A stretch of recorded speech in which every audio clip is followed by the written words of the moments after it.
trazer até vocês um mineiro de Boa Esperança, um teólogo, educador, psicanalista, Rubem Alves. Vai conversar com vocês sobre o seu mais recente lançamento.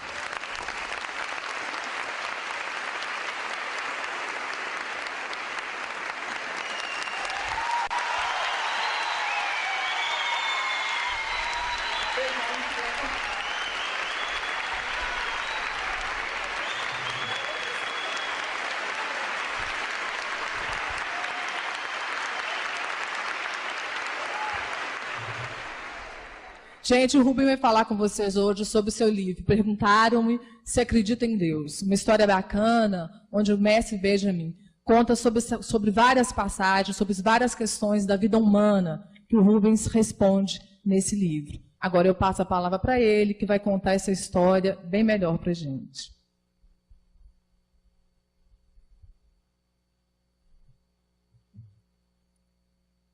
Belo Horizonte é a cidade onde eu me sinto mais amado. É muito bom estar com vocês. E aí eu vou contar para vocês a história desse livro. Mas antes de começar a história desse livro, eu quero contar uma história. É a história de um galo. Nada tem a ver com futebol e dança. Um galo muito importante. Todas as manhãs ele acordava de madrugada, subia ao ponto mais alto do galinheiro, batia as asas para que patos, marrecos, perus, todos perceberem que ele estava lá. Aí ele olhava com grande sentido de superioridade e dizia para todos: vou cantar para fazer o sol nascer. Batia as asas e cantava, olhava para o horizonte, e daí a pouco o sol nascia. Era um assombro. E todos os bichos tinham muito medo de que acontecesse alguma coisa com o galo, porque se ele morresse, ou ficasse doente, ou ficasse rouco, o sol não nasceria. Aí aconteceu uma coisa imprevista. Houve um dia em que ele perdeu a hora. E quando ele acordou, o sol já estava no alto do céu, sem o canto dele. E toda a bicharada estava fazendo a maior gozação, especialmente o peru com aquelas gargalhadas. O galo ficou numa depressão muito grande, muito triste. E passou muito tempo sem cantar e o sol nascendo. Até que um dia, os bichos acordaram com o canto do galo. Aí o peru disse: você vai cantar para fazer o sol nascer? Ele disse: antigamente era louco, cantava para fazer o sol nascer, mas agora eu sou poeta, vou cantar porque o sol vai nascer.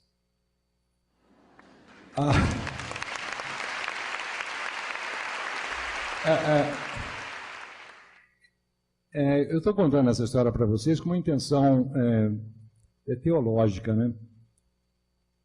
Há muitas pessoas que são como o galo, que pensam que elas precisam ter as ideias certas e cantar a coisa certa e dizer a coisa certa, porque caso contrário, o sol não vai nascer. Mas o sol não está nem aí, né? É o símbolo de Deus. Ele está absolutamente indiferente àquilo que a gente está pensando, àquilo que a gente está fazendo, e ele nasce sempre, ainda que você não acredite no sol, ele nasce sempre. Deus é usando uma linguagem poética da Idade Média, Deus é uma fonte de água cristalina. Sempre água cristalina, a despeito das fezes e urinas que nós colocamos no rio.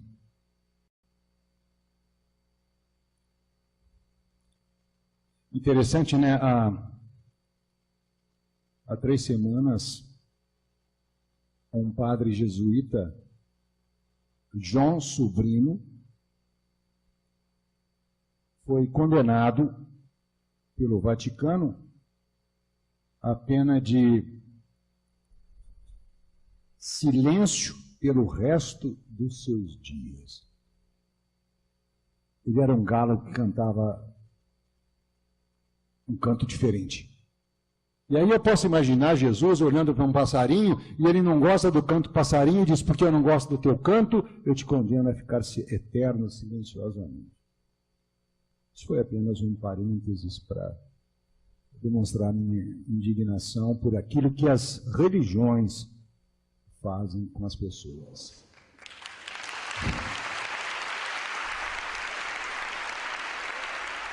Hoje está muito difícil acreditar em Deus. Antigamente era tão mais fácil, né?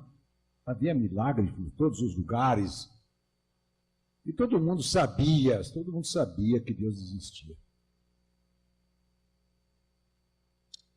O escritor Russo Dostoiévski disse em algum lugar que as pessoas, na realidade, não têm o menor interesse em Deus. O que elas querem é uma outra coisa, elas querem um milagre.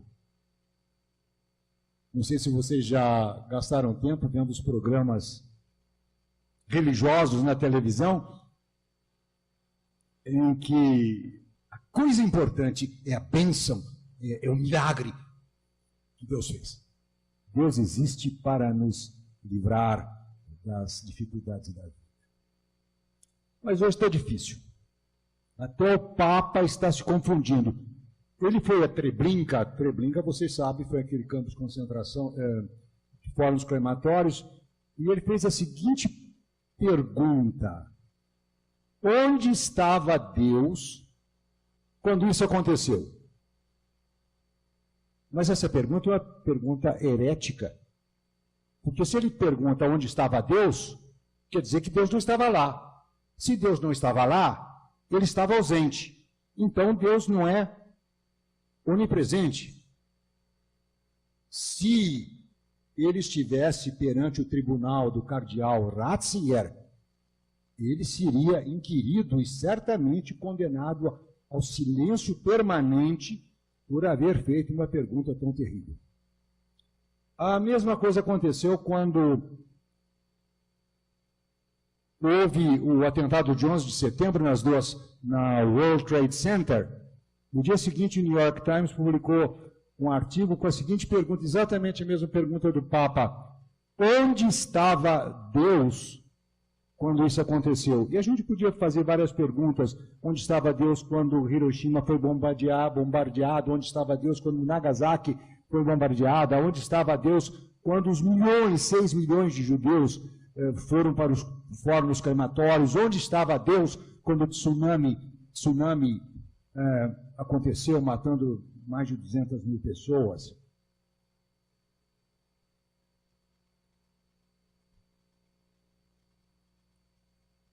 O meu filósofo favorito, Nietzsche,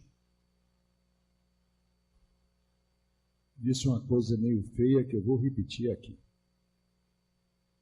Ele disse que basta falar o nome de Deus para as pessoas terem a inteligência paralisada. Elas têm medo de pensar. Elas têm medo de pensar e medo de serem castigadas. Uma brasileira estava lá numa daquelas torres gêmeas. Aí ela voltou para o Brasil e foi para a televisão muito emocionada e dizia: foi Deus que me salvou, foi Deus que me salvou. Aí eu perguntei: mas se salvou você, por que não salvou os outros? Por que ele não fez assim com o dedinho e não desviou o avião? Por quê? Por quê? Porque você.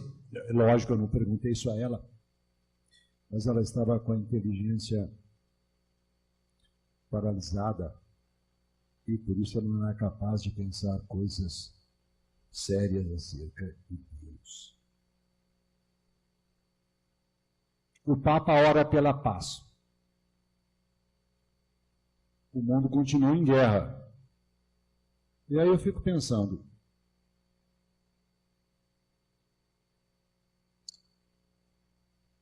supõe-se que o Papa é o representante de Deus. Se o Papa ora pela paz, isso quer dizer que Deus ora pela paz? Ou não?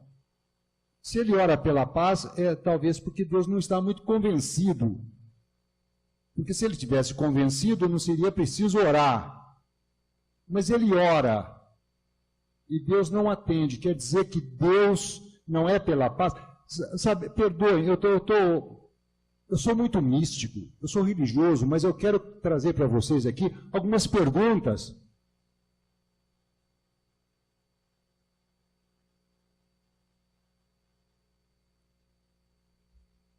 Quando a moça me fez aquela pergunta, você acredita em Deus? Minha resposta imediata para ela foi: qual? Qual? Porque há muitos deuses, cada um tem o Deus, seu Deus, a sua própria imagem. Os homens ferozes e vingativos criam um Deus feroz e vingativo.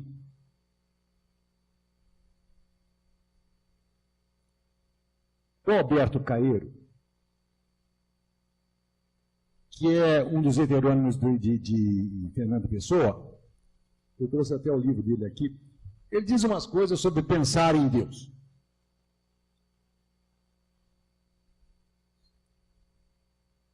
Ele diz assim: não acredito em Deus porque nunca o vi.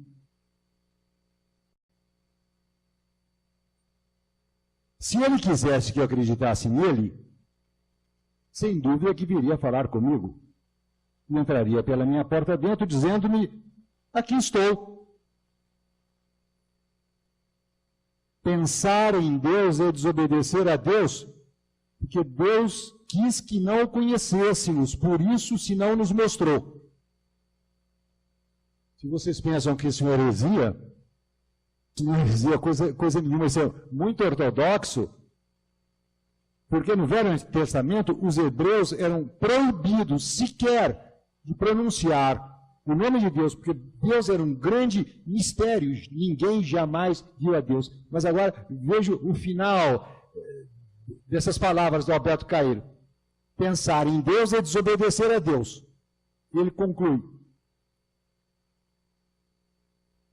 sejamos simples e calmos, como os regatos e as árvores, e Deus amar-nos-á, fazendo de nós belos como as árvores e os regatos, e dar-nos-á verdor na sua primavera, e um rio aonde ir ter, quando acabemos.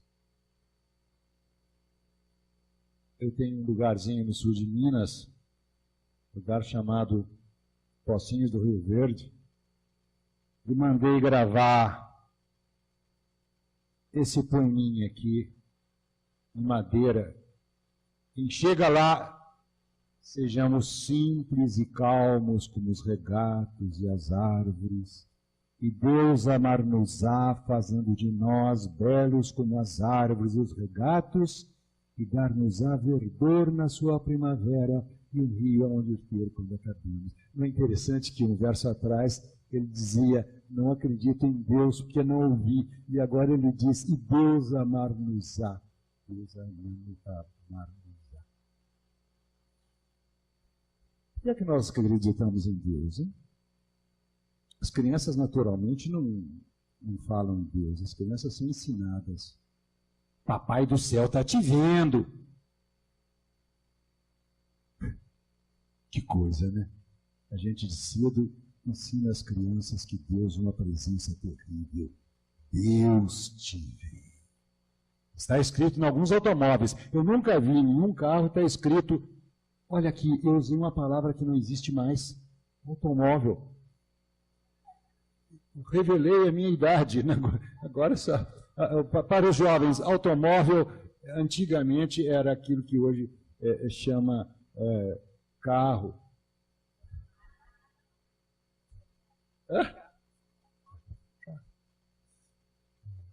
Mas você sabe que quando eu era pequeno, o que eu estava dizendo é o seguinte: eu nunca vi em nenhum carro escrito Maria te vê. Por que não tem Maria te vê? Porque a Maria é bondosa. O céu tem uma burocracia muito interessante, tem umas instâncias furiosas. Há um texto da Idade Média, Há um texto da Idade Média que diz como é que acontece a burocracia celestial. Deus está muito longe, Deus está lá em cima. Maria está pertinho. Então o pecador chega para Maria com a sua súplica: oh, Maria Santíssima, eu te amo e eu quero isso. E faz o pedido para Maria. Maria é tão generosa, acolhe todo mundo, é uma mãe maravilhosa, e ela vai então, olha a burocracia, vai à segunda instância, Jesus Cristo. E ela diz a súplica do pecador, e para convencer, isso não é invenção minha, isso é um texto medieval, para convencer Jesus, ela mostra o seio para ele. O seio onde ele mamou. Então, um tipo de uma pequena chantagem, né? Você mamou nesse seio agora. Aí Jesus, movido pelo seio de Maria, vai até o Pai severo e fala o pedido do pecador. E sabe o que ele mostra para Deus? As suas mãos e os seus pés perfurados. Deus, então, comovido sadicamente pelos furos que ele mesmo mandou fazer nos pés do filho e da mão, ele consegue. Gente, isso são coisas que são pensadas, não fui eu que pensei, eu não teria capacidade de inventar isso, são coisas da Idade Média. Santo Tomás de Aquino, na Suma, diz o seguinte, eu vou citar literalmente, porque eu já li esse texto tantas vezes que eu decorei. Deus e os salvos dos céus contemplarão os condenados no inferno, no estertor do seu sofrimento, para que a sua alegria seja completa.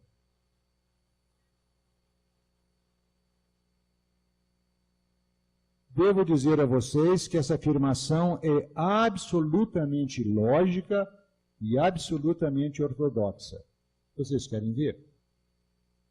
Deus vê os condenados no inferno? Vê, porque Ele é onisciente.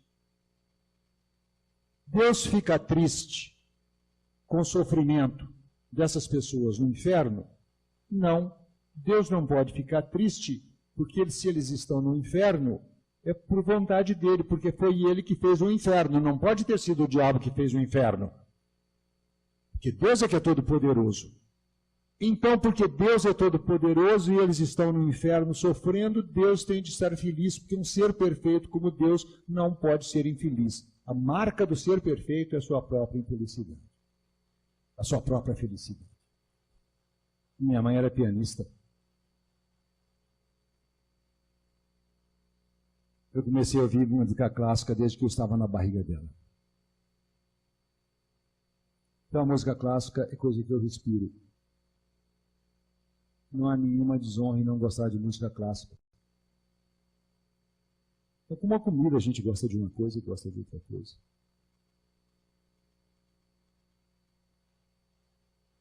E aí há certas peças musicais que são de uma tristeza, de uma nostalgia. Por exemplo, o adágio da Sonata ao Luar.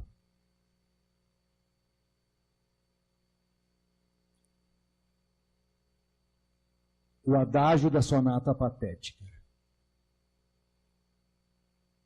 O segundo movimento da Sinfonia do Novo Mundo de Dvorak.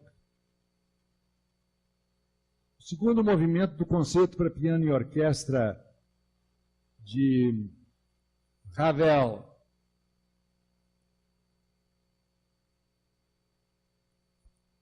A sonata para violino e piano de César Franck. Eu, quando estou trabalhando, não escuto música, porque a música é tão forte para mim que ela atrapalha meus pensamentos. Então eu não escuto música. Mas uma vez eu quebrei esse costume e pus lá um CD que eu nunca tinha ouvido.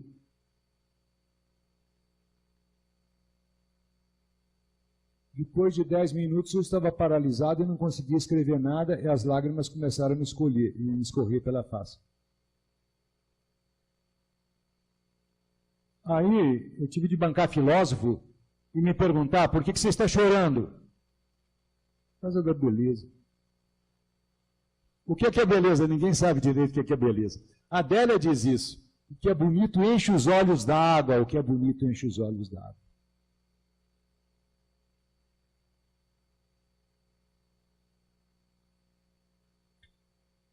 Uma vez eu tive uma hérnia de disco, estava no hospital com uma dor horrorosa, e por alguma razão alguém botou no tocador de CD uma sonata de Beethoven. Aí naquela mistura de beleza e de dor, eu disse para mim mesmo, não há dor no mundo que seja capaz de negar que essa sonata está dedicada à eternidade. A beleza está dedicada à eternidade. Tudo que a gente ama está dedicado à eternidade. A gente quer que seja.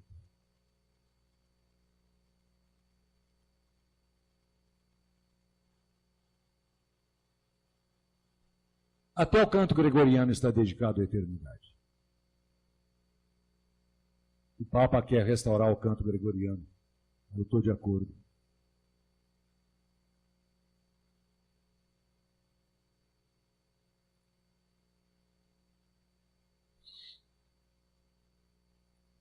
Assim, quando eu escuto música, eu não preciso provar a existência de Deus.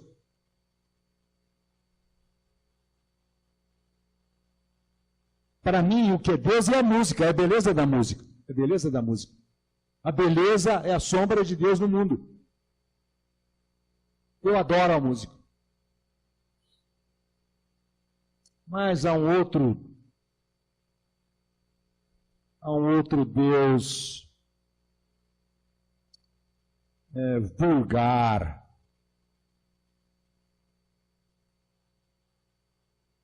que se deixa vender por promessas. Eu prometo uma coisa para ele, ele me dá alguma coisa em troca. E a coisa gozada desse Deus é que ele só aceita como oferenda cascas de ferida. Quando alguém faz promessa, eu nunca vi ninguém fazer bem. Eu vou fazer uma promessa. A promessa é que durante 6 meses, às 6 horas da tarde, eu vou ler um poema de Fernando Pessoa para Deus ouvir. Eu nunca vi ninguém fazer uma promessa dessa. Eu nunca vi. Geralmente a gente promete passar 6 meses sem transar, passar 6 meses sem beber refrigerante, subir 400 degraus. Quer dizer, a ideia de subir 400 degraus é uma coisa tão terrível, e o terrível é imaginar que Deus gosta do meu sofrimento. Vocês podem imaginar isso? Deus se deleitar no meu sofrimento, mas eu podia, Senhor, toda tarde eu vou tocar para o Senhor uma música do Chico, é tão bonito, mas eu nunca ouvi ninguém fazer uma promessa tão simples para Deus. Eu acho que Deus ficaria tão feliz. Ele já está tão cansado de ouvir as nossas coisas. O Deus vulgar, que a gente bajula, que a gente compra. Talvez seja esse o Deus mais espalhado, porque todo mundo quer milagre, todo mundo quer milagre. Ninguém quer ouvir a música de Deus. Quem é que quer ouvir a música de Deus? Quem é que faz oração para escutar a melodia divina? Lá, aliás, os orientais dizem que orar é fazer silêncio absoluto. Para quê? Para ouvir, não para falar, Oração que é fala. Coisas que Deus já sabe, né? Todo mundo falando, no mundo inteiro, e ele tendo de prestar atenção, todo mundo falando a mesma coisa. Deve ser uma canseira, deve ter um departamento nos céus encarregado de ouvir, Senhor, que é que houve de novo? Nada, eles fizeram as mesmas regras, sim, as mesmas rezas, Senhor. Mas que canseira, por que eles não falam coisas diferentes? Deus já está cansado.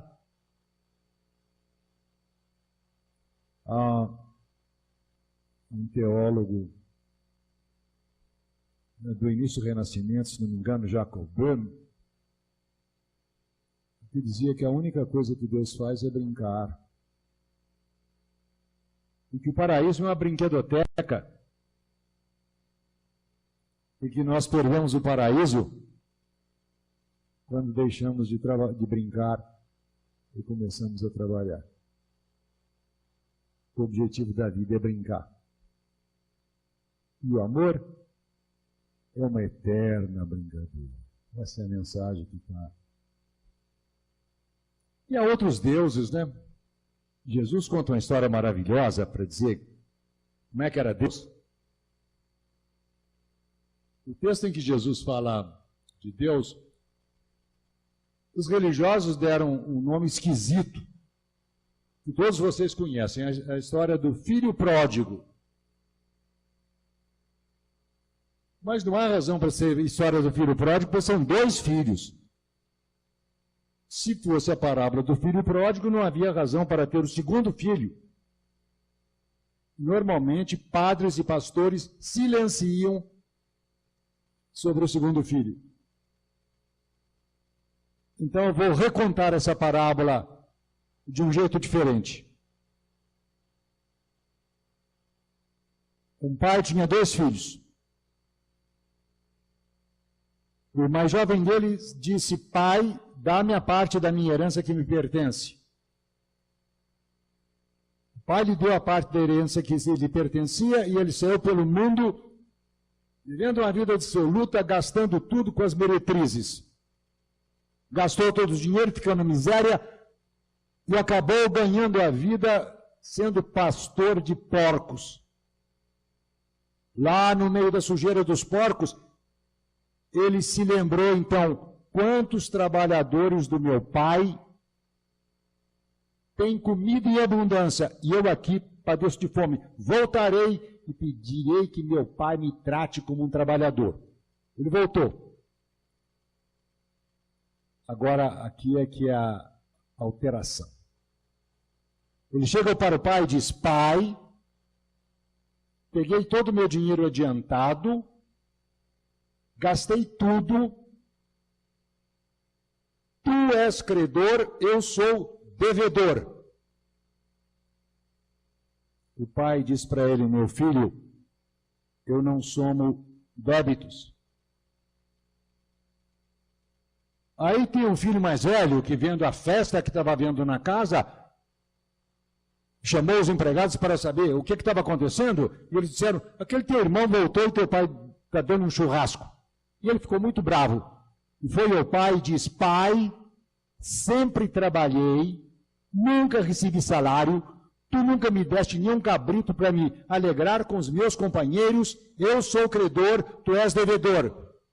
O pai diz: meu filho, eu não somos créditos. Os 2 filhos são necessários. Num ele diz: não somos débitos. No outro ele diz: não somos créditos. Não há dívidas a serem pagas. E não há recompensas a serem colhidas. Nessa imagem que Jesus faz de Deus, ele não é um banqueiro que cobra as dívidas, mas ele simplesmente é um pai que ama de qualquer maneira.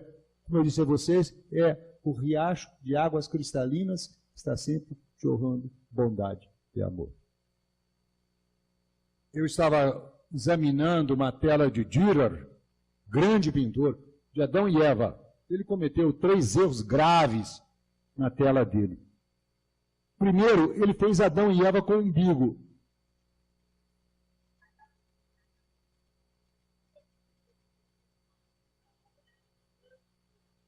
Claro que Adão e Eva não tinham umbigo. O umbigo é quem nasce de mulher. Mas Adão e Eva, ele podia ir para a fogueira por causa disso, porque ele estava negando que tinha sido criado diretamente por Deus. O umbigo. Segundo erro, eles estavam ainda num estado de inocência, portanto a nudez para eles era natural. No entanto, na tela dele, os 2, coitadinhos, tinham uma vara de macieira, assim com a maçã na ponta, justamente na frente daquelas coisas. Devia ser tão incômodo ficar andando lá pelo paraíso com aquela... Vocês já imaginaram? Vocês com um galho de maçã na frente andando? Mas É uma coisa muito incômoda. E o segundo erro que ele cometeu é que era maçã que estava na ponta daquele galho. Ora, a maçã não pode ter sido fruto do paraíso. Por uma razão muito simples, a maçã falta sedução erótica. A maçã é muito pudica. Por exemplo, ela não tira a roupa por vontade própria, só tira roupa com um canivete. Você tem que ir à força arrancando a roupa da maçã. E depois, quando a gente dá aquela mordidinha na maçã, carinhosa, ela geme. Comer uma maçã é sempre um estupro, de modo que não é o fruto. O fruto do paraíso, sem dúvida alguma, é o caqui. Porque você olha para o caqui diz, me come, vá. E aí, ele não precisa de faca, é só passar a mão assim, a pele sai, e lambuza tudo, é aquela lambuzeira erótica. Então, eu nunca vi minha córnea. Eu só vi minha córnea no espelho. Eu vejo. Mas se não tivesse espelho, eu nunca viria minha córnea. Porque a córnea não é para ser vista. A córnea tem que ser transparente, é para a gente ver através dela. Quem vê a córnea é cego. Cego é quem vê a córnea. Deus é como a córnea, não é para ser visto. A pessoa que tem boa vista, ela não percebe a existência da córnea, ela não percebe a existência da córnea. Quem está bem com Deus não percebe a existência de Deus. Eu falo sobre isso nesse livrinho. Vejam vocês, se você está bem com o ar, vocês aqui, imagino que vocês todos estão bem com o ar. Quantos de vocês estavam pensando no ar aqui enquanto nós estamos conversando? Se alguém estava pensando no ar, é porque estava com asma. Garanto. Os que não têm asma não estão pensando no ar. Mas se você está com asma, assim é a relação com Deus. As pessoas que falam demais em Deus têm asma na alma, ou seja, falta-lhes Deus, por isso elas têm que falar demais em Deus. Mas quem está bem com Deus nem pensa em Deus. Por quê? Porque é como o ar que nós respiramos. Hoje eu estava lendo um livro de um psicanalista judeu, um artigo que ele escreveu sobre um artigo que eu escrevi chamado Sobre Deuses e Caquis.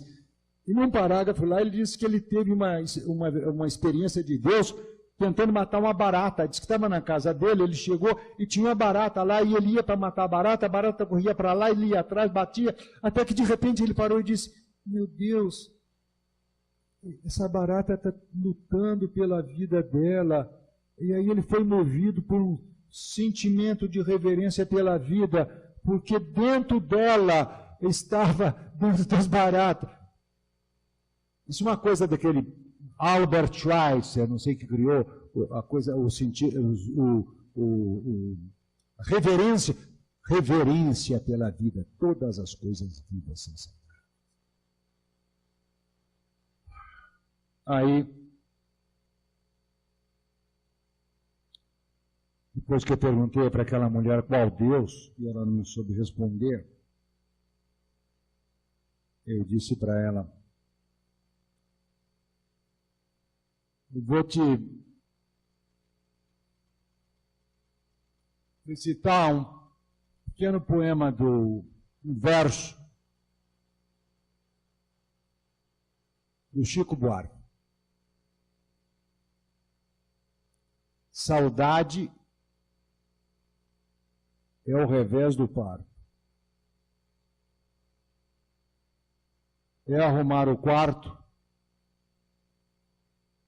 para o filho que já morreu. Aí eu perguntei, qual é a mãe que mais ama? Aquela que arruma o quarto para um filho que existe e que vai voltar amanhã? ou aquela que arruma o quarto para o filho que não existe, que não vai voltar amanhã porque morreu? A que mais ama é aquela que arruma o quarto para o filho que já morreu. Eu tenho um jeito de arrumar o quarto para o meu Deus. Eu sou um construtor de altares. Eu construo altares à beira de um abismo escuro e silencioso. Construo os meus altares com poesia e música. Os fogos que eu acendo nos meus altares me iluminam o rosto, me aquecem o corpo. Mas o abismo continua escuro e silencioso. Eu quero ler uns pequenos trechos do livro para vocês terem o gosto de como é que ele é escrito.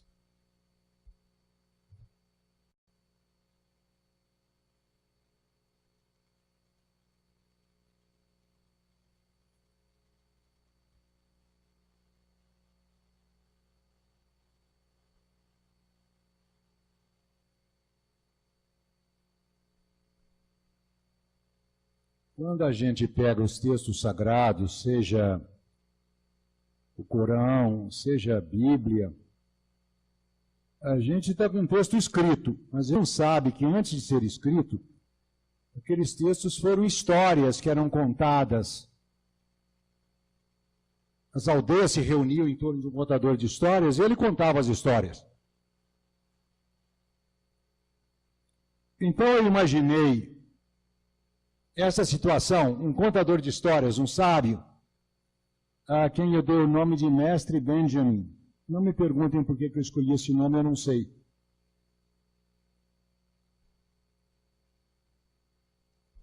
Todo mundo ia para a tenda do Mestre Benjamin. A noite estava escura, céu sem estrelas. De vez em quando, ouvia-se o uivo de um lobo bem longe, misturado com o barulho do vento. As crianças reunidas na tenda do Mestre Benjamin estavam com medo. Mestre Benjamin sentiu medo nos seus olhos. Foi então que uma delas perguntou: Mestre Benjamin, há um jeito de não ter medo? Medo é tão ruim. Mestre Benjamin respondeu: ah, sim. Ficou quieto.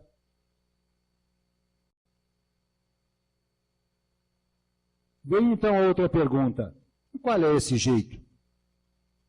É muito fácil. É só pensar como as ovelhas pensam. Mas como é que eu vou saber o que as ovelhas estão pensando?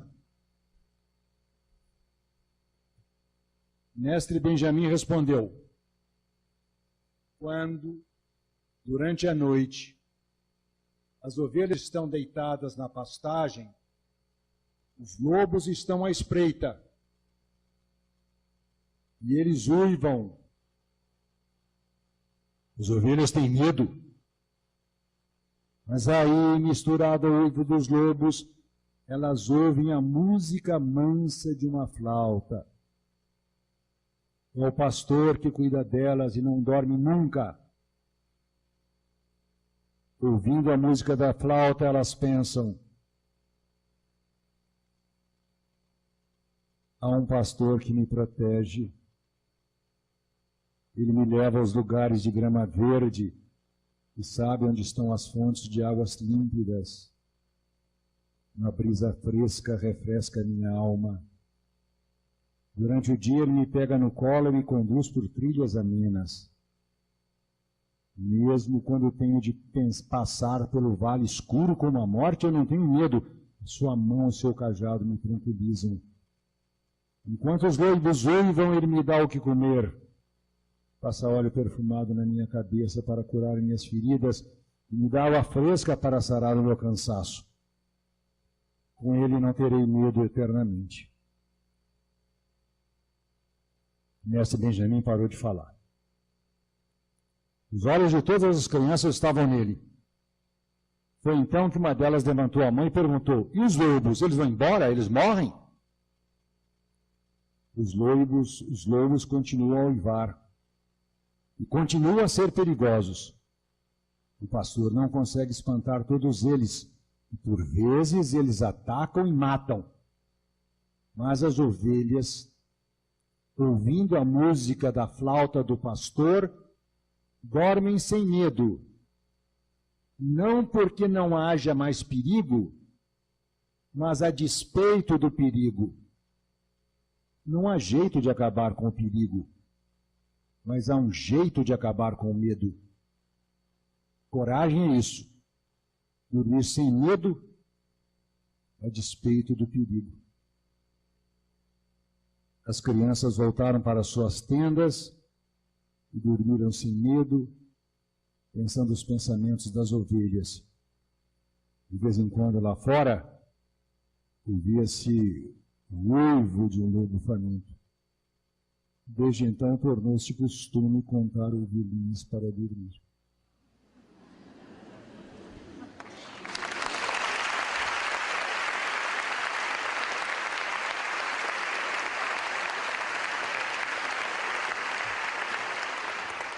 Pessoal, eu espero muito que vocês gostem desse livro.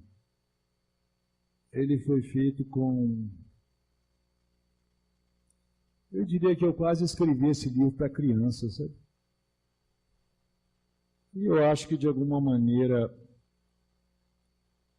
eu me identifiquei com o mestre Benjamin.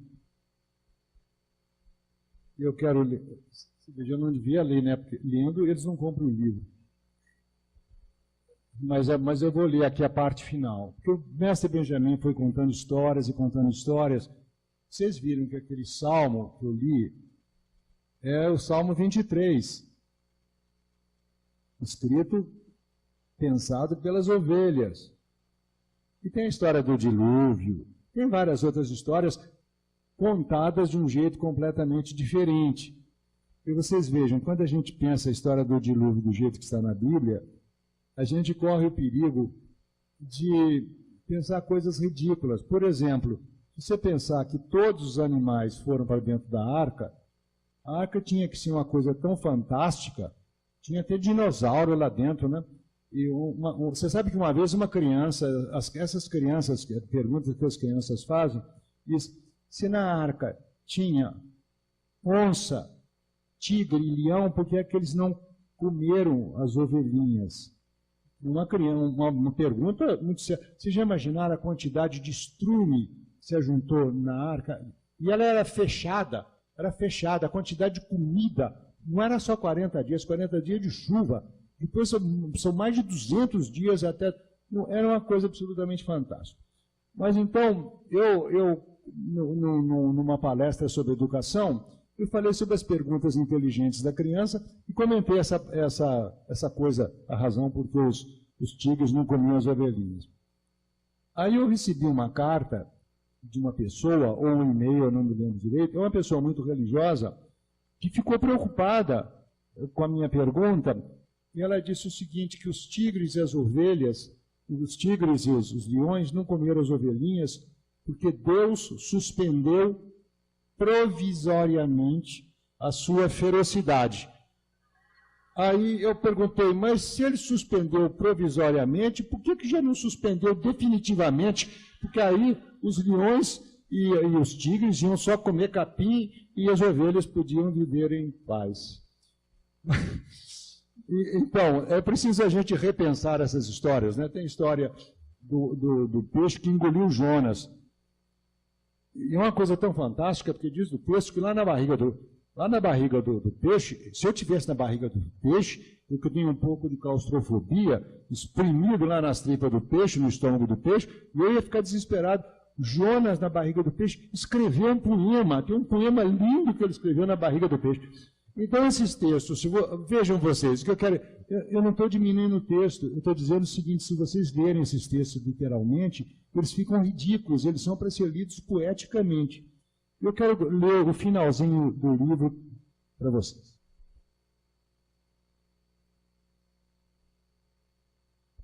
Isso aqui, essa parte que eu vou ler, é a minha versão de uns trechos do livro de Eclesiastes. Na versão brasileira, o livro Eclesiastes começa assim: vaidade das vaidades, tudo é vaidade. Aí as pessoas pensam que vaidade aí é comprar colar de pérola, usar roupa grande fina. Não é nada disso. Vaidade é vanitas, quer dizer uma coisa que passa. Então eu fiz uma tradução diferente. Eu quero ler para vocês a parte final. Isso aqui é o mestre Benjamin dando a sua última fala. Brumas e espumas. Tudo são brumas e espumas. Para tudo há um tempo determinado. Há o tempo de nascer, o tempo de morrer, o tempo de plantar, o tempo de arrancar o que se plantou, o tempo de construir, o tempo de demolir, o tempo de chorar, o tempo de rir, o tempo de amar e o tempo de enfadar-se com amor. Para todas as coisas há um tempo certo. Mas Deus colocou o coração do homem para além do tempo, na eternidade. Nada há de melhor para o homem do que alegrar-se e levar uma vida prazerosa. E isso é presente de Deus, que o homem possa comer, beber e desfrutar do seu trabalho. O que é já foi, o que vai ser também já foi, mas Deus fará voltar o que passou. Lembra-te do teu Criador nos dias da tua mocidade, antes que venham os maus dias e cheguem os anos em que dirás, não tenho neles prazer. Antes que se escureça o sol, a lua e as estrelas, luzes da tua vida, e tornem a vir as nuvens depois do agraceiro. No dia em que tremerem as guardas da casa, os seus braços, se curvarem os homens outrora fortes nas tuas pernas, e cessarem de moer os moedores da tua boca, por já serem poucos, e se cerrarem as janelas dos teus olhos, e os teus lábios se fecharem, o dia em que não puderes falar em voz alta, e te levantares ao canto das aves, e não mais ouvires o som da música, quando tiveres medo do que é alto, e te espantares no caminho, e o teu cabelo ficar branco, e um simples gafanhoto for muito peso para tuas forças, e não tiveres mais fome, tu vais para a casa eterna e os penteadores já estão andando pela praça. Antes que se rompa o fio de prata e se despedace o copo de ouro e se quebre o cântaro junto à fonte e o pó volte à terra e o sopro da vida volte a Deus que o soprou. Vai, pois, come com alegria o teu pão e bebe gostosamente o teu vinho. Coisa fantástica, né? Depois de tudo isso, ele não diz, olha, cuida, vai cuidar, vai rezar, não. Vai, pois, come o teu pão e bebe gostosamente o teu vinho. Em todo o tempo sejam brancas as tuas roupas e jamais falte óleo na tua cabeça. Goza a vida com quem tu amas todos os dias da tua vida que logo passa, como passam as brumas e as espumas. Brumas e espumas, tudo são brumas e espumas. Ditas essas palavras, o mestre Benjamin, feliz e cansado com sua longa vida, sorriu, tomou uma taça de vinho vermelho e disse, bebamos juntos, como a vida é boa, eu gostaria de viver 1000 anos. Ditas essas palavras, ele fechou os olhos, começou a cantarolar baixinho uma cantiga que sua mãe lhe cantava para dormir. Sua mão se abriu, a taça de cristal caiu e se quebrou numa infinidade de cacos. Enterraram o mestre Benjamin no alto de uma colina, e lá se vêem montanhas no horizonte distante. Ao lado de sua sepultura plantaram uma árvore. Dizem que ainda não parou de crescer. Amarraram balanços nos galhos fortes e as crianças e adultos se divertem brincando de tocar as nuvens com a ponta dos pés. Escreveram-lhe como epitáfio as palavras do poeta Robert Frost. Ele teve um caso de amor com a vida.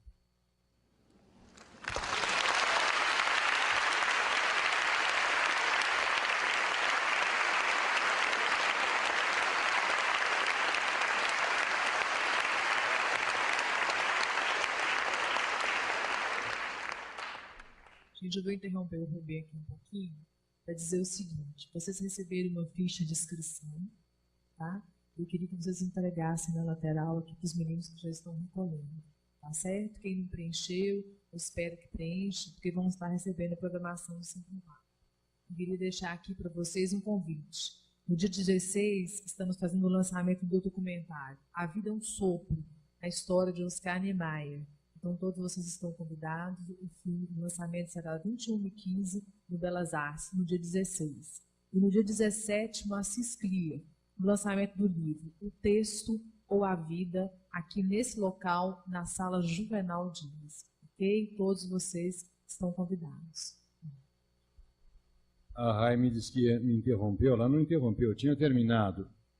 Mas, como ela disse para eu dizer mais uma coisinha, eu vou ler um texto erótico da Bíblia.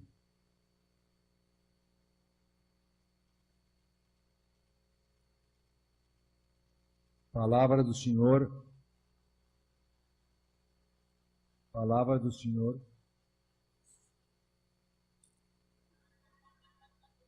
Ó meu amado, beija-me com os beijos da tua boca, porque melhor é o teu amor do que o vinho.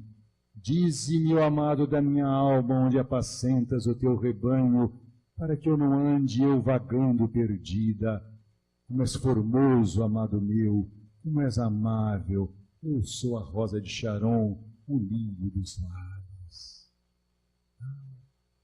Se alguém me falasse isso.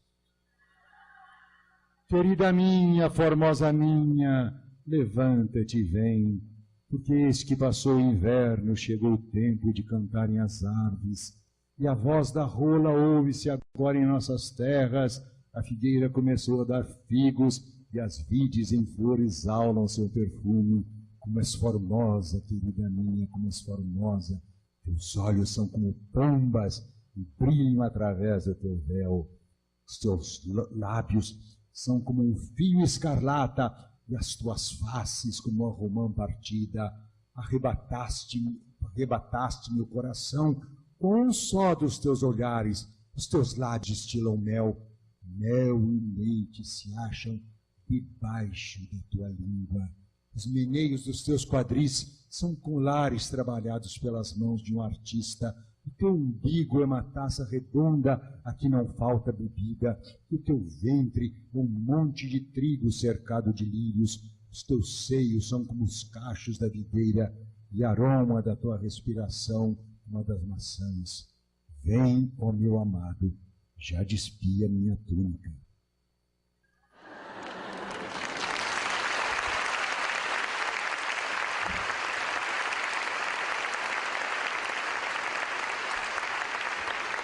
Pessoal, eu quero pedir um favor a vocês. Eu não vou dar autógrafo. Eu estou com... Como é que chama esse negócio? Tendinite. De tanto dar autógrafo. Se vocês gostam de mim, me poupem desse sofrimento. Porque se eu der para um, eu tenho que dar para todo mundo. E ao final terei que ter meu dedo amputado, porque não haverá cura. Espero que vocês compreendam. Eu gosto muito de vocês, teria maior alegria em fazer uma dedicatória para todo mundo, mas se fosse só umas 10 pessoas, tudo bem, mas olha, muita gente, eu não dou conta. Tá bom? Obrigado, Deus.